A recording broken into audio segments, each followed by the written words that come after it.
Frost clung to the observation deck like a shroud of doubt, each crystalline formation reflecting the skepticism that had followed Elena Vasquez through every corridor of the military academy.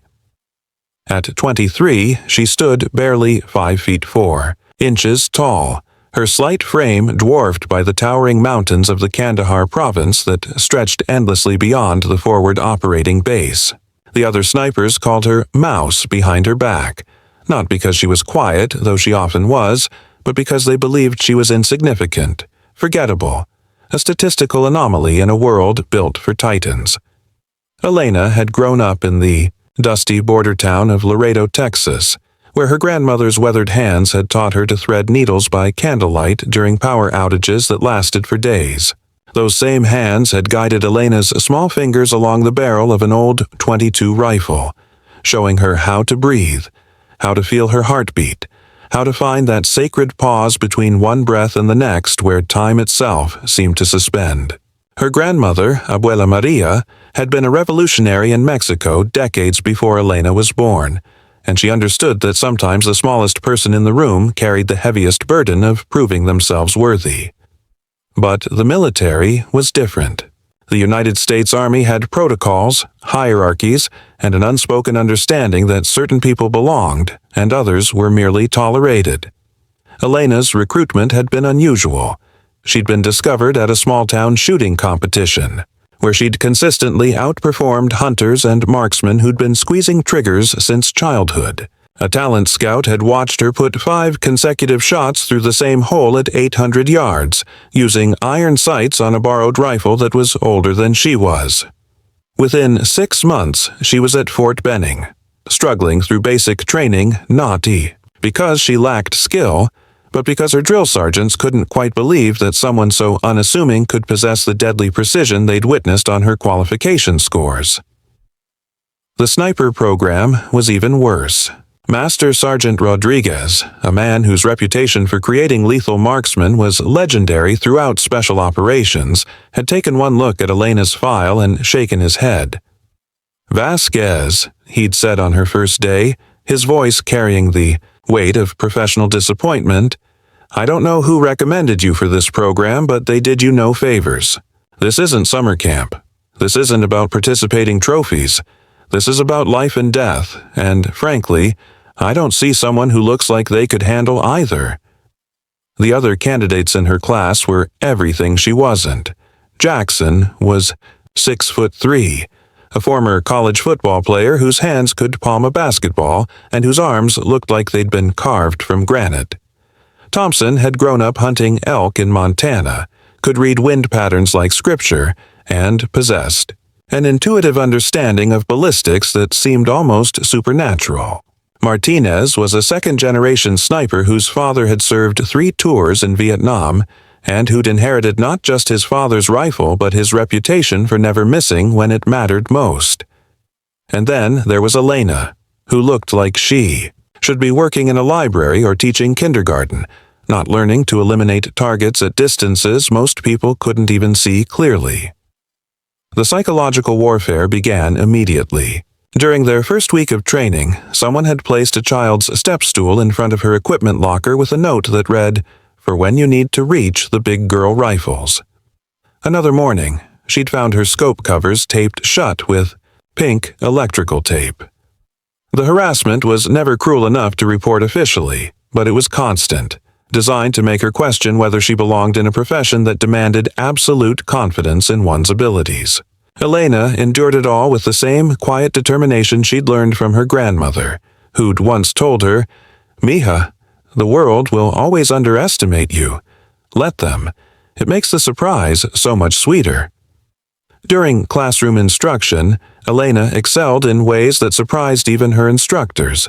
She understood wind reading better than candidates who'd grown up in open country, possessed an almost mathematical precision in calculating bullet drop and trajectory, and demonstrated an encyclopedic knowledge of rifle mechanics that came from years of maintaining equipment with limited resources. But when it came to the physical challenges, the long crawls through mud and thorns, the ability to remain motionless for hours while carrying a rifle that weighed nearly as much as she, Did the grueling forced marches with full gear, Elena struggled visibly, not because she was weak, but because her body had to work twice as hard to accomplish what came naturally to her larger classmates. Master Sergeant Rodriguez watched her struggle with what appeared to be professional indifference, but Elena caught him making notes in her file after every training exercise. She assumed he was documenting her failures, building a case for her dismissal from the program. What she didn't know was that Rodriguez had been a sniper long enough to understand that the best marksmen often came in unexpected packages. He'd served with men who looked like action heroes but couldn't hit a barn door when the pressure was real, and he'd known quiet, unassuming soldiers who could thread a needle at 1,000 yards when their brothers' lives depended on it. The turning point came during their first live-fire exercise at extended range. The targets were set at 200 meters, a distance that separated the pretenders from the professionals. One by one, Elena's classmates took their positions, adjusted their scopes, calculated their environmental factors, and squeezed their triggers. Jackson's shots were powerful but inconsistent, his natural strength working against the finesse required for precision shooting. Thompson was technically proficient, but seemed to overthink every shot, second-guessing calculations that should have been instinctive. Martinez was solid, professional, exactly what you'd expect from someone with his pedigree, but there was nothing exceptional about his performance. When Elena's turn came, she approached the firing line differently than the others had. Where they had rushed to set up their equipment and prove their competence, she moved with deliberate slowness, checking and rechecking every adjustment, feeling the weight of the rifle, testing the trigger pull, and, most importantly, closing her eyes and listening to the world around her. She could hear the wind moving through the valley, feel the subtle shifts in air pressure that would affect her bullet's flight path, and sense the rhythmic pulse of her own heartbeat that would need to be synchronized with the moment she broke. The shot. Her first round struck the target dead center. Her second shot enlarged the same hole. By her fifth shot, Rodriguez was standing behind her with binoculars, watching a group that could be covered by a quarter at a distance where most soldiers would be lucky to hit the target at all. When she finished her string of fire and looked up, she found every instructor and student staring at her with expressions ranging from disbelief to grudging respect. Rodriguez simply nodded and made another note in his file. This time, Elena was certain it was a positive one.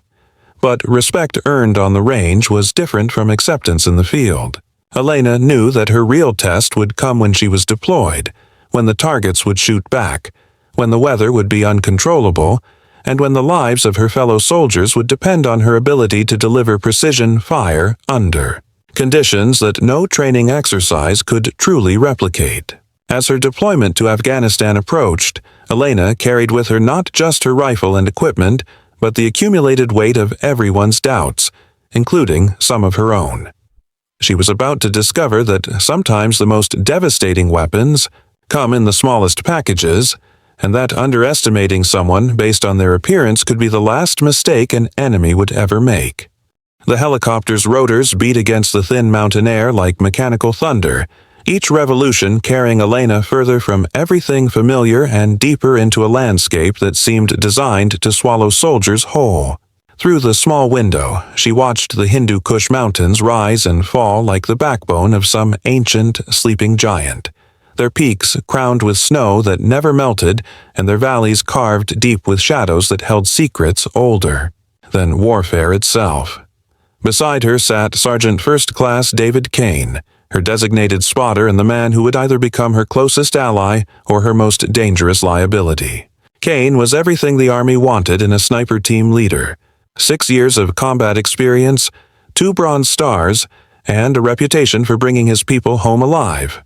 He was also the man who'd specifically requested not to be paired with the little girl who thinks she can play soldier. The request had been denied by Colonel Sarah Mitchell, the forward operating base commander who'd reviewed Elena's training scores and decided that talent trumped prejudice, at least on paper. But Elena could see in Kane's weathered face the resignation of a professional soldier who'd been handed an assignment he viewed as a death sentence. During their pre-deployment briefing, he'd spoken to her with the careful politeness of someone addressing a child who'd wandered into an adult conversation. "Listen, Vasquez," he'd said, his voice carrying the weight of 3 tours and too many close calls. "I don't know what you did to impress the brass back at Benning, but this isn't the training range. Out here, hesitation gets people killed, missed shots get people killed, and I'm not planning to die because someone thought it would be progressive to send a girl to do a man's job." Elena had wanted to respond, to defend herself, to remind him of her scores and her capabilities, but she'd learned long ago that words were cheap currency in a world that dealt exclusively in results. Instead, she'd simply nodded and spent the next 3 days memorizing every detail of their area of operations, studying satellite photos until she could navigate the terrain with her eyes closed, and rehearsing ballistic calculations under every conceivable environmental condition. If Kane was determined to see her as a liability, she would prove him wrong, one precision shot at a time. Their first assignment had been routine by military standards, overwatch for a convoy moving supplies, from Kabul to a remote outpost near the Pakistani border. Elena and Kane had positioned themselves on a ridgeline overlooking the main supply route, their ghillie suits making them nearly invisible against the rocky terrain. For 6 hours, they'd watched empty roads stretch into empty distance. Kane, periodically checking their radio and making notes in his logbook while Elena studied the landscape through her scope, learning to read the way heat shimmer affected visibility and how the wind patterns changed as the sun moved across the sky. The attack, when it came, was swift and professional. The convoy's lead vehicle had just rounded a bend when the first improvised explosive device detonated, sending a Humvee tumbling off the road in a ball of flame and twisted metal. Immediately, small arms fire erupted from positions that Elena and Kane hadn't identified despite hours of observation. The remaining vehicles in the convoy returned fire, but they were caught in a kill zone that had been prepared with deadly precision. "Contact! Contact!" Kane's voice crackled through their radio as he called in the ambush. "We have multiple shooters in the rocks, approximately 800 meters from our position. Vasquez, can you identify targets?" Elena was already scanning through her scope, her breathing controlled and her heartbeat steady despite the chaos unfolding below them. She could see muzzle flashes from at least 6 different positions, but the enemy fighters were well concealed and using the terrain to their advantage. Through her earpiece, she could hear the convoy commander's increasingly desperate calls for support as casualties mounted and ammunition ran low. "I see them," Elena replied, her voice calm despite the adrenaline coursing through her system. "3 shooters in the rocks at your 2 o'clock, approximately 750 meters. 2 more on the ridge at 10 o'clock, maybe 800. And there's at least 1 more, but he's mobile, moving between positions." Kane was beside her now, his own spotting scope trained on the battlefield. "Jesus Christ," he muttered. "They're picking apart the convoy like it's a training exercise. We need to start dropping these bastards before they kill everyone down there." This was the moment Elena had trained for, but no amount of preparation could have readied her for the reality of taking human life. Through her scope, she could see one of the enemy fighters clearly, a young man, perhaps no older than she was, wearing a traditional Pacol hat and firing an AK-47 with practiced efficiency. He was someone's son, possibly someone's father, and in 30 seconds he would be dead by her hand if she did what needed to be done. "Range to target?" Kane asked, his voice professional despite the urgency of the situation. 760 meters, Elena responded automatically, her training taking over as she calculated wind speed, bullet drop, and lead time. Wind from the northwest at approximately 12 miles per hour. Target is stationary but may move at any moment. Take the shot. Elena's world narrowed to the space between her eye and her scope. She could see the target's chest rising and falling as he breathed, could track the slight movements of his rifle as he acquired new targets in the convoy below. Her crosshairs settled on center mass, and she began to apply pressure to the trigger, with the same deliberate care she'd learned from her grandmother all those years ago. Between one heartbeat and the next, she found that sacred pause where time seemed to stop, and she broke the shot. The .308 Winchester round left her barrel at 2,800 feet per second, crossing the intervening distance in less than a second. Elena watched through her scope as the enemy fighter suddenly jerked backward and disappeared behind the rocks where he'd been positioned. She felt no satisfaction, no sense of accomplishment, only the cold recognition that she'd done what was necessary to save the lives of the soldiers trapped in the convoy below. "Good hit," Kane reported, his tone carrying a note of surprise that he tried to hide. "Target is down. Can you identify the next threat?" For the next 40 minutes, Elena systematically eliminated enemy positions with a precision that bordered on mechanical. Each shot was calculated, deliberate, and lethal. The mobile fighter who'd been moving between positions made the mistake of exposing himself for too long while repositioning, and Elena's second shot dropped him at 920 meters. Two fighters who'd thought themselves safe behind a large boulder discovered that Elena could ricochet rounds off the rock face above them, sending fragments into their concealed position. By the time Apache gunships arrived to finish clearing the area, Elena had accounted for 7 confirmed kills and had effectively broken the ambush that would have otherwise destroyed the convoy, but it was her 8th shot that would become legend. As the surviving enemy fighters attempted to retreat into the mountains, Elena spotted one man running between cover positions at what her rangefinder told her was 1,340 meters, well beyond the effective range of most snipers and at the very limit of her rifle's capabilities. The target was moving fast, using terrain features to mask his movement, and would be completely out of sight within seconds. Kane was already packing up their equipment, assuming the engagement was over. "Let him go, Vasquez," he said, not unkindly. "That's an impossible shot, and we need to get moving before his friends decide to come looking for us." But Elena had seen something in her scope that Kane had missed. The fleeing fighter was carrying what appeared to be a radio with a long antenna. He was likely the cell leader, the man who'd planned the ambush and who would plan others if he escaped. More importantly, she'd noticed his movement pattern during his retreat. He was following a goat path that would force him to cross a small clearing in approximately 15 seconds, and in that clearing, he would be completely exposed for maybe 2 seconds at most. Without asking permission, Elena reset her position, adjusted her scope for the extreme range, and began calculating the most complex shot of her life. The target would be moving at roughly 12 miles per hour when he crossed the clearing. At 1,340 meters, her bullet would take nearly 2 seconds to reach its target, meaning she would need to lead him by almost 12 feet. The wind had shifted slightly, now coming from the east at what she estimated to be 15 miles per hour, which would push her bullet significantly off course if not compensated for correctly. And at that range, her bullet would drop nearly 15 feet from the line of sight, requiring her to aim at a point in empty air well above where the target would actually be. "Vasquez, what the hell are you doing?" Kane demanded, but Elena was already in that zone where the world outside her scope ceased to exist. She could see the clearing where the target would appear, could visualize his path across the open ground, could feel in her bones the exact moment when all the variables would align. Her breathing slowed, her heartbeat steadied, and she began to apply pressure to the trigger with the same deliberate care she'd learned from countless hours of practice.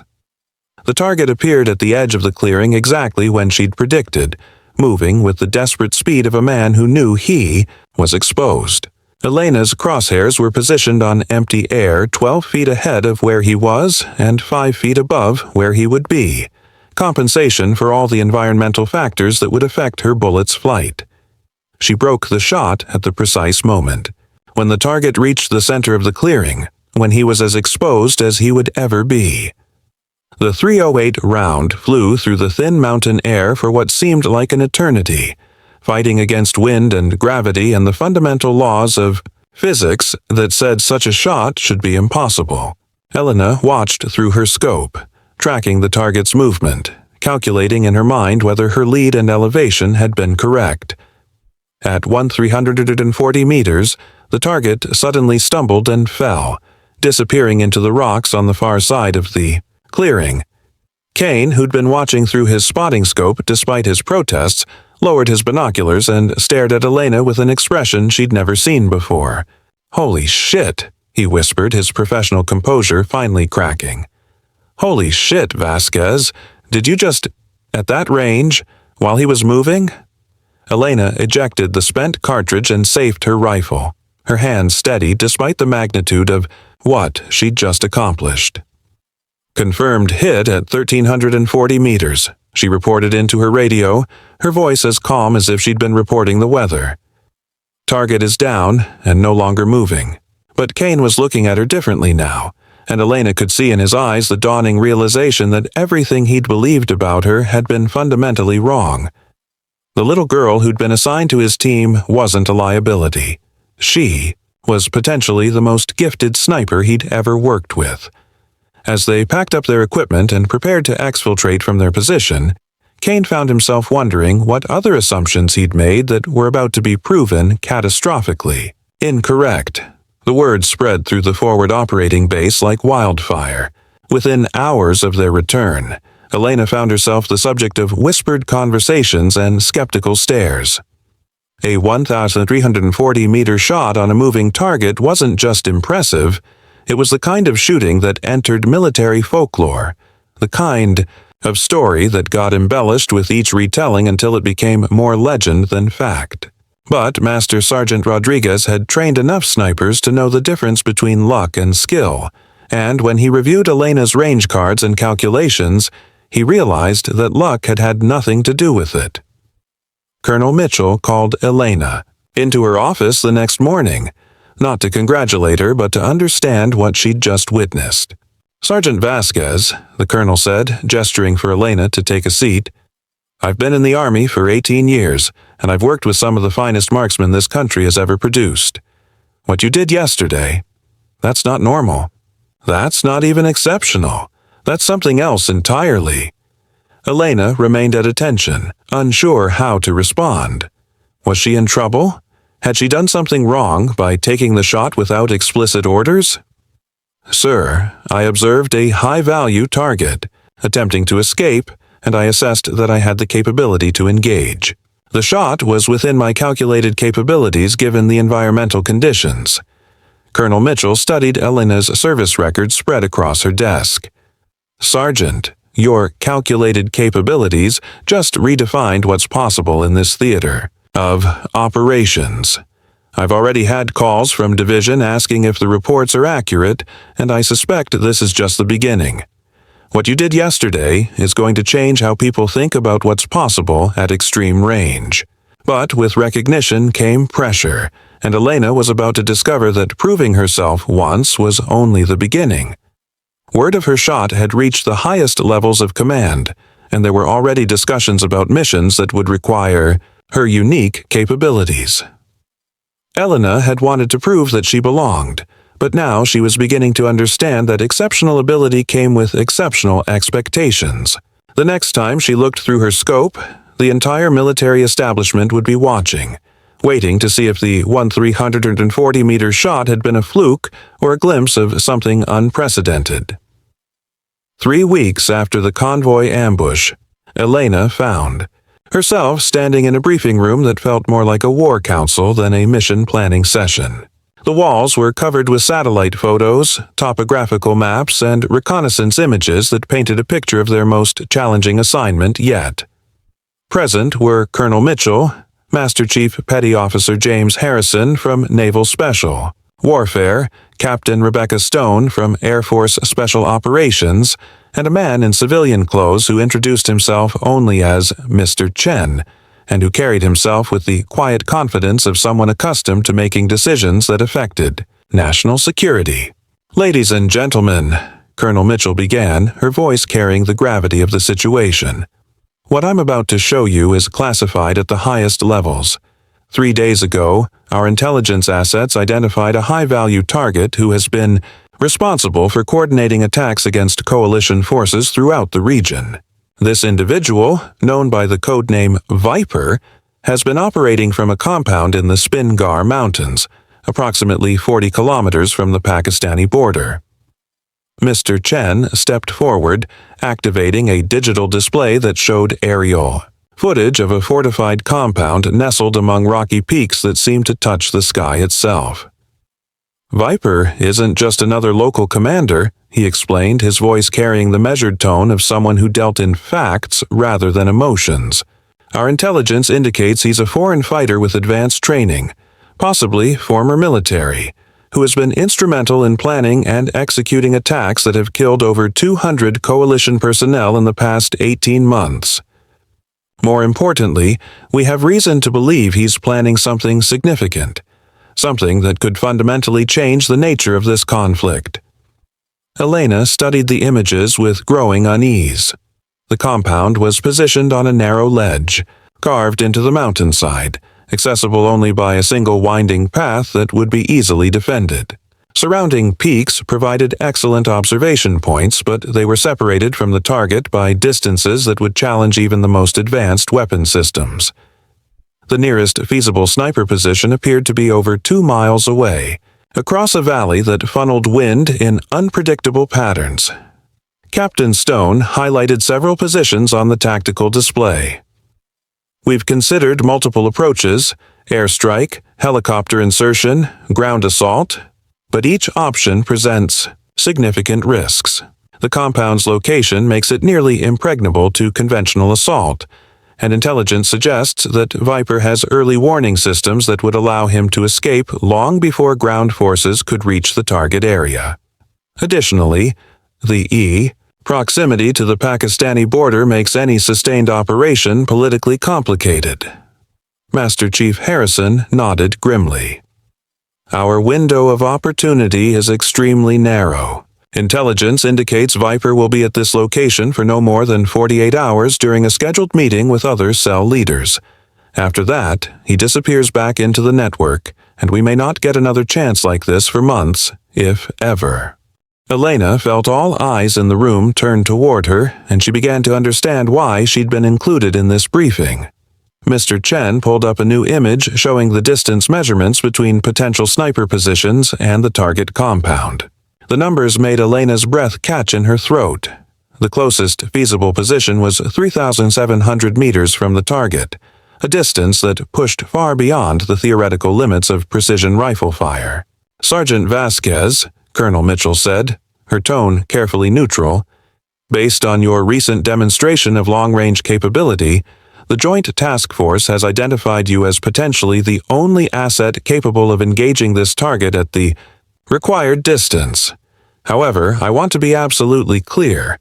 No one in this room is ordering you to attempt this mission. What we're discussing isn't just difficult, it's theoretically impossible according to every ballistics manual ever written. Elena found her voice, though it came out smaller than she'd intended. Ma'am, what exactly are the mission parameters? Mr. Chen answered her question with the clinical precision of someone who'd planned operations that existed only in classified files. Single shot, single kill, at maximum range. The target will be visible for approximately 90 seconds during a scheduled outdoor meeting. Environmental conditions include high altitude, over 3,000 meters above sea level, with unpredictable wind patterns caused by thermal updrafts from the valley floor. Temperature differentials between your position and the target area will create additional ballistic complications that have never been successfully calculated at this range, Captain Stone added. Weather reports indicate possible snow squalls moving through the area, which could affect visibility and wind patterns with no advance warning. You would be completely alone for the duration of the mission. No spotter, no backup, no possibility of extraction if things go wrong. The insertion would be by helicopter to a position approximately 15 kilometers from your firing point, requiring a solo approach through terrain that has claimed the lives of experienced mountain climbers. Elena stared at the tactical display, her mind automatically beginning the ballistic calculations that would be required for such a shot. At 3,700 meters, her bullet would be in flight for over 4 seconds, an eternity in sniper terms. Environmental factors that barely mattered at normal ranges would become critical variables that could cause complete mission failure. The bullet. Drop alone would be over 40 feet, meaning she'd need to aim at a point high above the target that existed only in mathematical theory. But it was Master Chief Harrison who voiced what everyone in the room was thinking. "Sergeant, I've worked with the finest marksmen in the Navy SEALs, and I can tell you with absolute certainty that what we're asking you to consider has never been successfully attempted in the history of modern warfare. The world record for confirmed sniper kill is just over 3,500 meters, and that was under ideal conditions with multiple spotters and unlimited time to set up the shot. What we're discussing would be a solo mission at a greater range, in some of the most challenging terrain on Earth, with only one opportunity to succeed." Elena felt the weight of their expectations pressing down on her like the thin air of the Hindu Kush mountains where she'd soon be operating.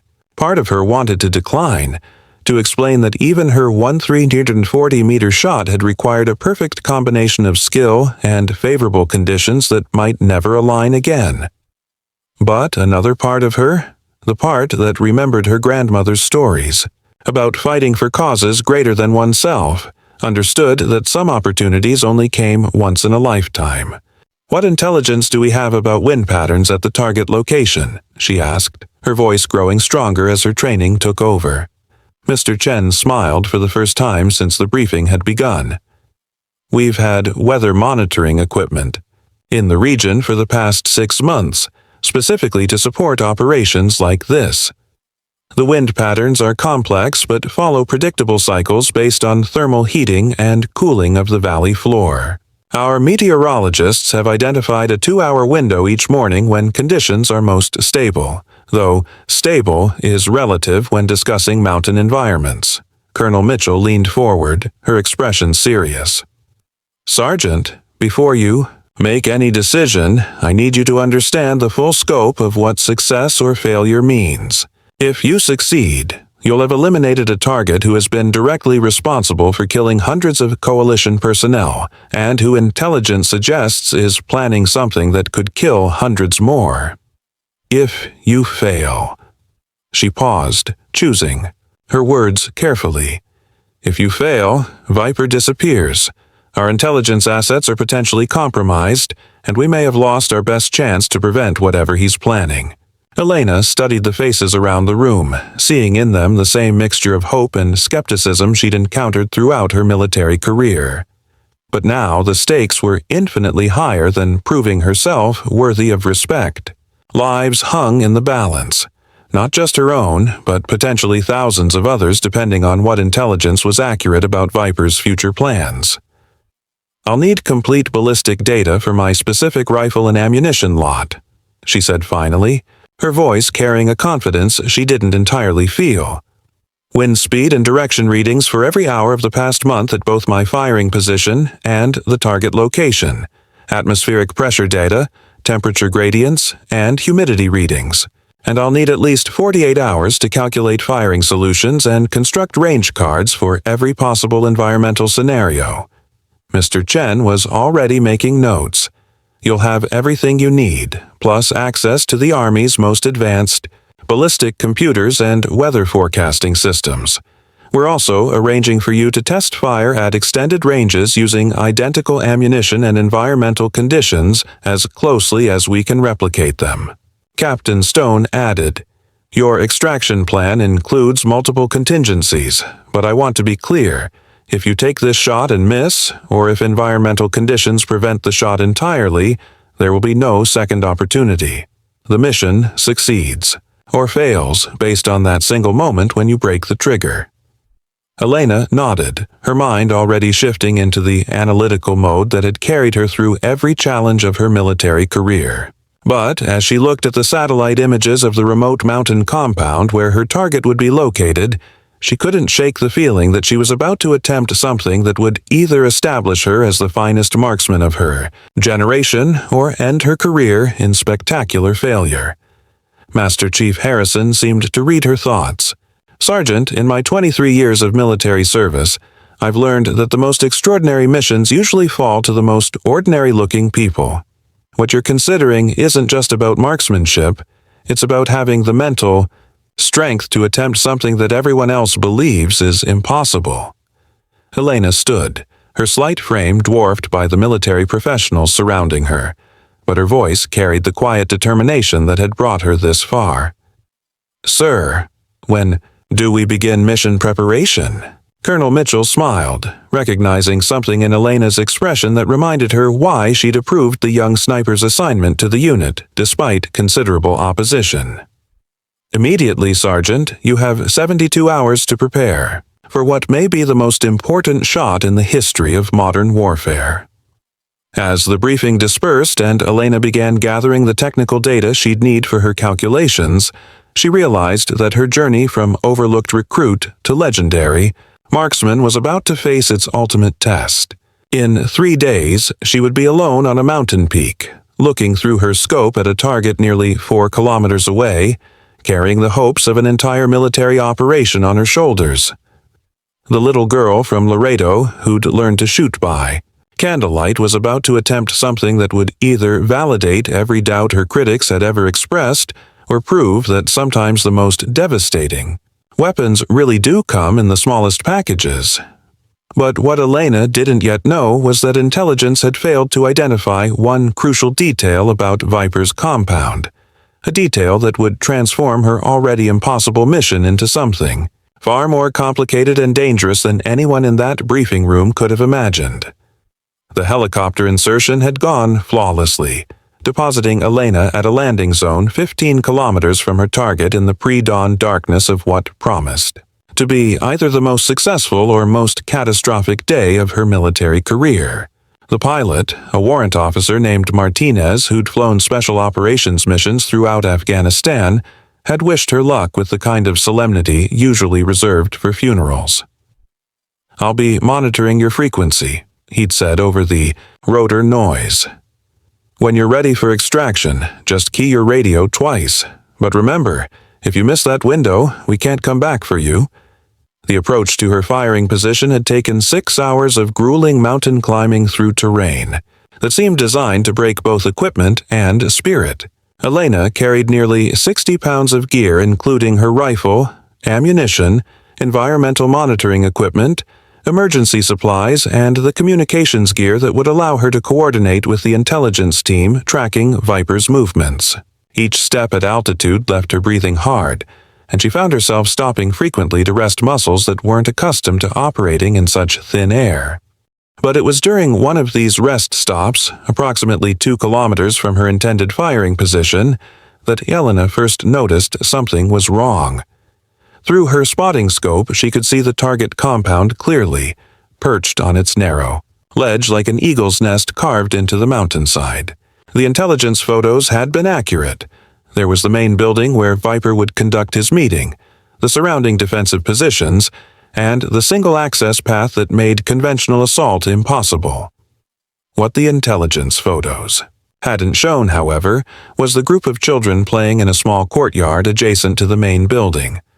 Elena counted at least 8, ranging in age from perhaps 5 to 12 years old, kicking a makeshift soccer ball and chasing each other with the careless abandon of childhood that transcended all boundaries of culture and conflict. They were close enough to the target building that her bullet, after traveling 3,700 meters through unpredictable mountain air, could potentially strike one of them if her calculations were even slightly incorrect. Elena's hands began to shake as she studied the compound through her scope, not from fear or cold, but from the sudden realization that her mission had become infinitely more complex. The intelligence briefing had made no mention of civilians, let alone children, in the target area. According to her mission parameters, she had clearance to engage Viper regardless of collateral damage concerns. But Elena knew that a successful shot that harmed innocent children would haunt her for the rest of her life.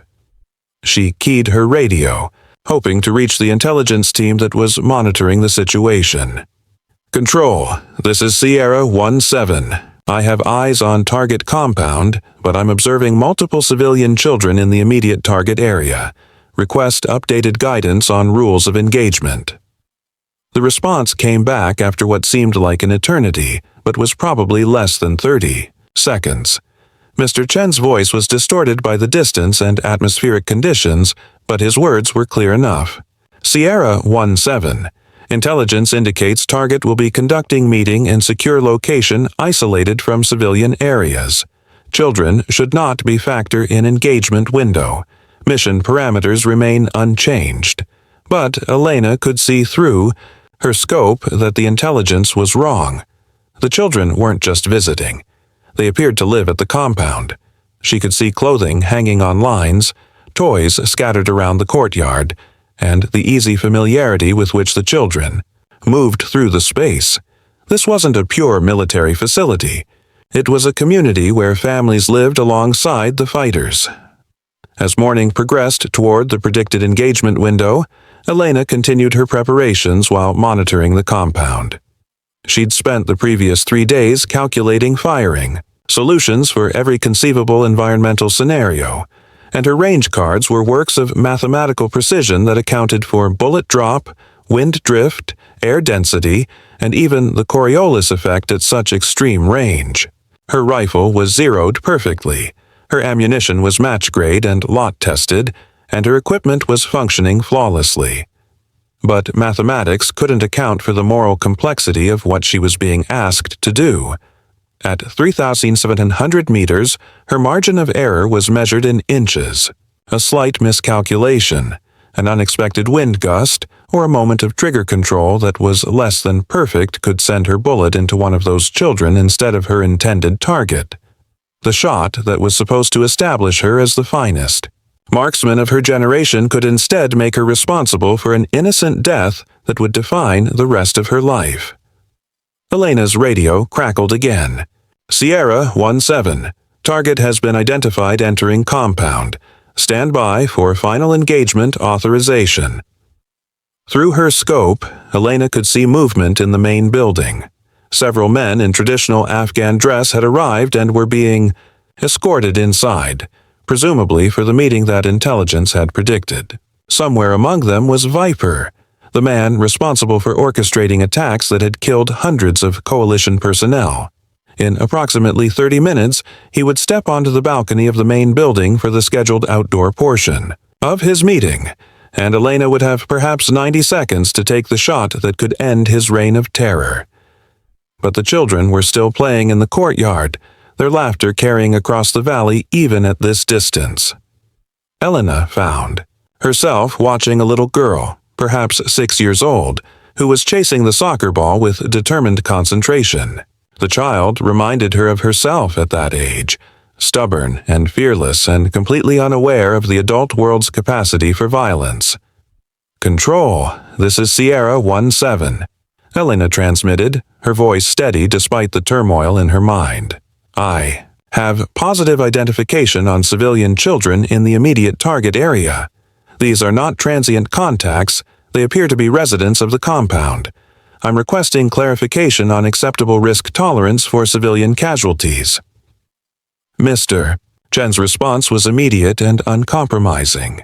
"Sierra 1-7, you have the finest ballistic computer in the world sitting behind that rifle scope, your brain. Intelligence confirms that Viper is planning operations that will result in hundreds of coalition casualties within the next 30 days. The strategic value of this target justifies calculated risk. You are cleared to engage when opportunity presents itself." Elena understood the logic, even agreed with it on an intellectual level. One shot to eliminate a man whose death would save hundreds of lives was a mathematical equation that any rational person would support. But mathematics looked different when viewed through a rifle scope at children who had no understanding of the war being fought around them. Her radio crackled once more. "Sierra 1-7, target is moving to balcony. Wind conditions are optimal. You are cleared hot for immediate engagement." Elena settled into her firing position with the practiced efficiency of someone who'd performed these movements thousands of times in training. Her rifle was supported by a bipod and positioned perfectly to minimize any movement during recoil. Her breathing slowed to the controlled rhythm she'd learned from her grandmother all those years ago. Her finger found the trigger and began applying, The gentle, consistent pressure that would send a 168-grain match bullet across nearly 4 kilometers of mountain air. Through her scope, she could see Viper clearly now. He was exactly as intelligence had described. Mid-40s, tall for an Afghan, with the bearing of someone accustomed to command.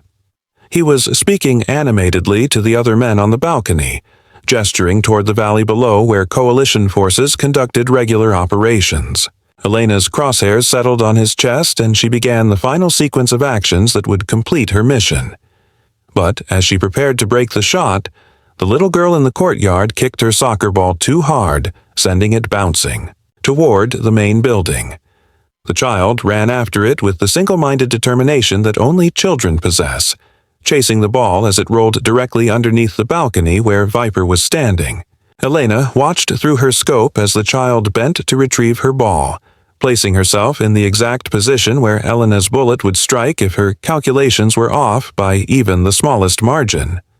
Elena's world narrowed to the space between her eye and her scope. She could see Viper clearly, could calculate the exact point where her crosshairs needed to be positioned to compensate for all the environmental factors that would affect her bullet's flight. The wind was steady, the atmospheric conditions were optimal, and every technical aspect of the shot was as perfect as they were likely to get. But the child was still there, still reaching for her ball, still completely unaware that she was standing in the potential path of a bullet fired from nearly 4 kilometers away. Elena's finger hovered on the trigger, trembling with the weight of a decision that would define not just the success or failure of her mission, but the kind of person she would be for the rest of her life. Every instinct born from months of training screamed at her to take the shot. Every mathematical calculation she'd performed confirmed that she could make the shot cleanly and precisely. But her grandmother's voice whispered in her memory, reminding her that the most important battles weren't always won with bullets, and that sometimes the greatest courage was required not to pull the trigger but to find another way. Elena made her choice. Instead of firing immediately, she waited. She watched through her scope as the little girl retrieved her ball and began running back toward the other children. She tracked Viper's movement on the balcony, noting that he was following a predictable pattern as he spoke with his associates. And she calculated a solution that no ballistics manual had ever taught her. As the child cleared the danger zone, Elena adjusted her aim to a point 18 inches to the right of Viper's chest, a location that would send her bullet into the stone wall of the building rather than into human flesh. It was a deliberate miss, a conscious decision to fail her mission rather than risk the life of an innocent child. But as Elena prepared to fire her deliberately errant shot, Viper suddenly stepped sideways, moving into the exact position where her adjusted aim point would place him. What had been intended as a miss was now perfectly aligned for a clean kill shot. Elena's world exploded into action. Her finger completed its pressure on the trigger, sending her bullet on its 4-second journey across the Hindu Kush Mountains.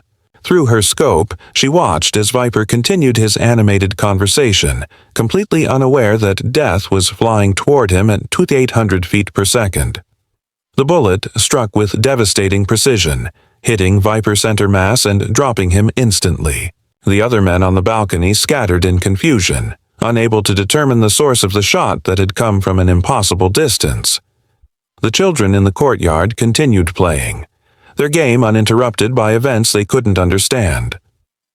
Elena had accomplished the impossible, a precision kill at 3,700 meters, the longest confirmed sniper kill in military history. But more importantly, she'd proven that exceptional marksmanship wasn't just about technical skill or mathematical precision. Sometimes the most difficult shots required the wisdom to know when not to shoot, and the courage to find solutions that no training manual had ever considered. As she packed up her equipment and prepared for extraction, Elena realized that she'd finally found the answer to a question that had followed her throughout her military career. She didn't belong in the sniper community because she could shoot better than anyone else. She belonged because she understood that being trusted with the power to take life from impossible distances meant accepting the responsibility to preserve it whenever possible. The little girl from Laredo who'd learned to shoot by candlelight had become something more than the finest marksman of her generation. She'd become a soldier who understood that the most important targets weren't always the ones in her crosshairs, but the innocent lives she was sworn to protect. And sometimes, protecting those lives required taking shots that were impossible for reasons that had nothing to do with ballistics, and everything to do with the courage to be human in a world that often demanded otherwise. The helicopter that extracted Elena carried more than just a successful sniper back to base. It carried a legend, not just of the woman who'd made the impossible 3,700-meter shot, but of the soldier who'd found a way to complete her mission without compromising her soul. In military circles, they would remember the distance and the technical precision. But Elena would remember the little girl with the soccer ball, and the moment she'd chosen to be more than just the sum of her training and her capabilities. She was nobody in their eyes until that shot proved them wrong.